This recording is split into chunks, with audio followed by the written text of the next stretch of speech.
Hey what's up guys, again I am back with English subtitles. So start करते हैं आज के अपने पहले सेंटेंस के साथ।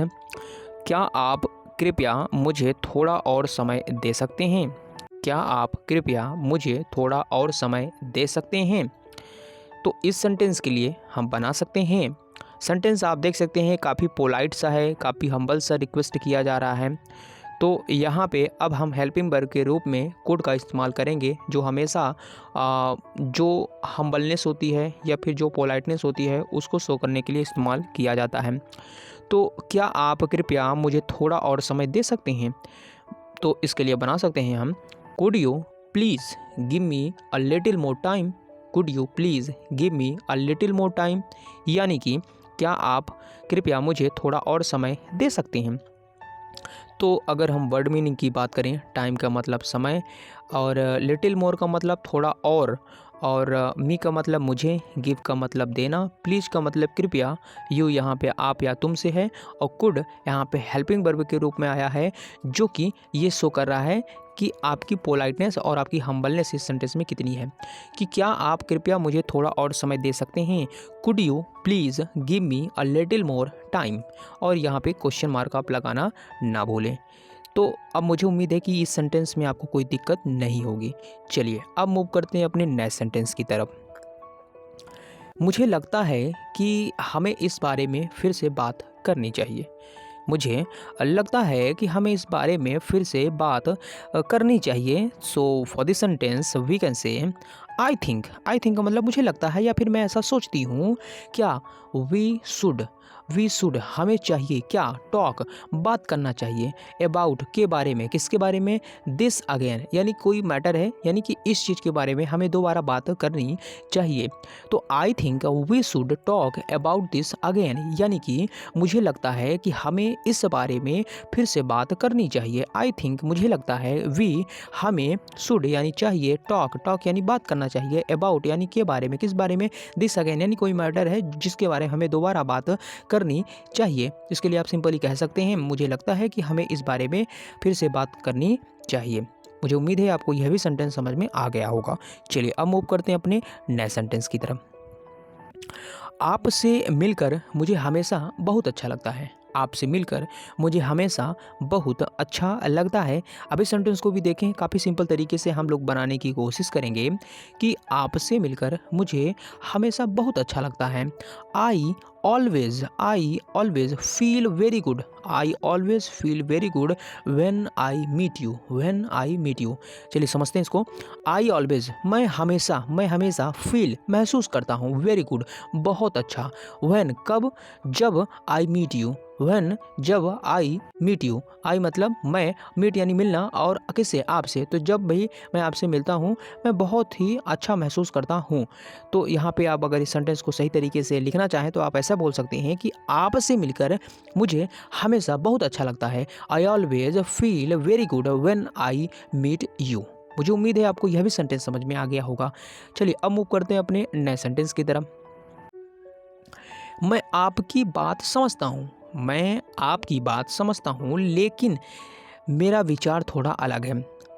एक बार फिर से देखें, सेंटेंस ये कह रहा है कि मैं आपकी बात समझता हूँ या फिर समझती हूँ। देखो यहाँ पे ये जो समझता हूँ या समझती हूँ आप थोड़ा समझ लें।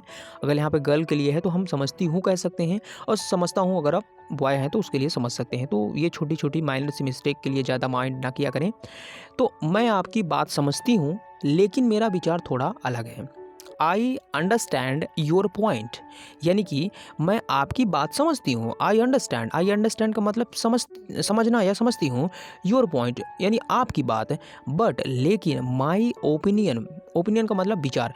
तो मेरा जो ओपिनियन है, मेरा जो विचार है, इज़ अ बिट डिफरेंट का मतलब मेरा विचार थोड़ा अलग है। बिट मतलब थोड़ा और डिफरेंट का मतलब अलग। तो I understand your point but my opinion is bit different, यानी कि मैं आपकी बात समझती हूँ लेकिन मेरा विचार थोड़ा अलग है। I understand your point but my opinion is a bit different. बात कर लें अगर वर्ड मीनिंग की, तो डिफरेंट का मतलब अलग होता है, बिट का मतलब थोड़ा, ओपिनियन का मतलब विचार, माई मतलब मेरा, बट यानी लेकिन, पॉइंट का मतलब कोई बात या कोई बिंदु, और योर पॉइंट यानी आपकी बात या फिर आपकी बिंदु, और अंडरस्टैंड का मतलब समझना। आई यहाँ पे सब्जेक्ट के रूप में है। तो अब ये भी सेंटेंस मुझे लगता है आपको समझ में आ गया होगा। चलिए अब मूव करते हैं अपने नेक्स्ट सेंटेंस की तरफ। क्या हम इस काम को कल तक पूरा कर सकते हैं? सेंटेंस अच्छा है, और इस सेंटेंस को अगर आप देखें तो कैपेसिटी की बात हो रही है, जिस कारण से ये मॉडल में कैन जो हेल्पिंग वर्ब होती है उसके लिए यह सेंटेंस बनाया जा सकेगा कि क्या हम इस काम को कल तक पूरा कर सकते हैं, यानी कैपेसिटी की बात हो रही है। तो can we finish this work by tomorrow, can we finish this work by tomorrow.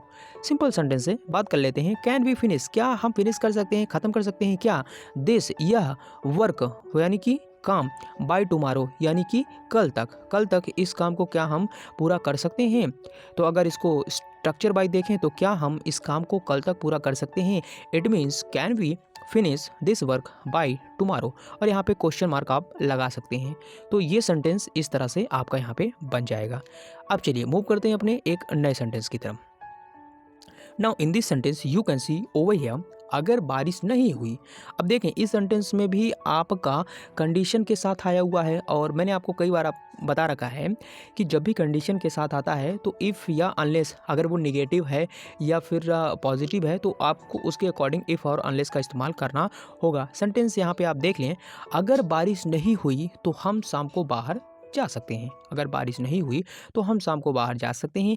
यह भी सेंटेंस काफ़ी सिंपल है। चलिए बात कर लेते हैं इसको कैसे बनाएंगे कि अगर बारिश नहीं हुई, if it does not rain, अगर बारिश नहीं हुई, if it does not rain, तो हम शाम को बाहर जा सकते हैं।